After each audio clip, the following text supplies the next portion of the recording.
Corrido de Liz Sánchez.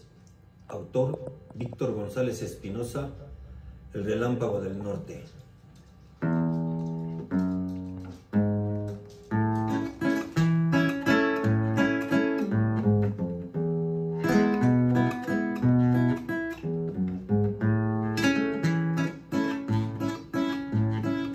Voy a cantar un corrido para la hija del pueblo.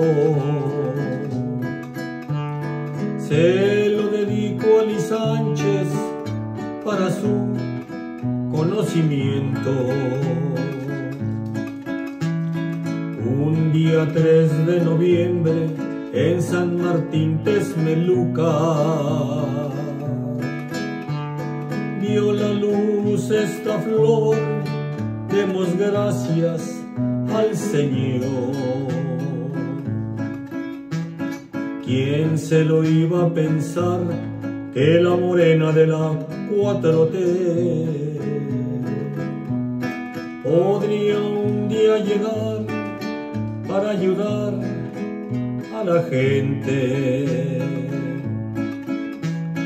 Con cariño y dignidad se fue acercando al pueblo, ganándose su confianza, el afecto y esperanza. La valentía y el tesón distinguen a esta mujer. Apoyemos su razón de escuchar y proteger al pobre y desamparado.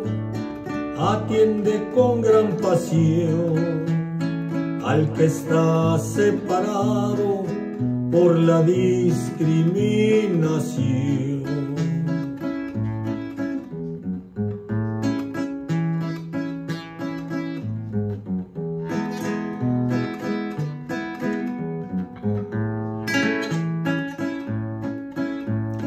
Con cariño y dignidad se fue acercando al pueblo, ganándose su confianza, el afecto y la esperanza. La valentía y el tesón distinguen a esta mujer. Apoyemos su razón de escuchar y proteger al pobre y desamparado. Atiende con gran pasión al que está separado por la discriminación. Termino ya este corrido reconociendo el amor que Liz le tiene a su estado. ¡Viva Puebla! Sí,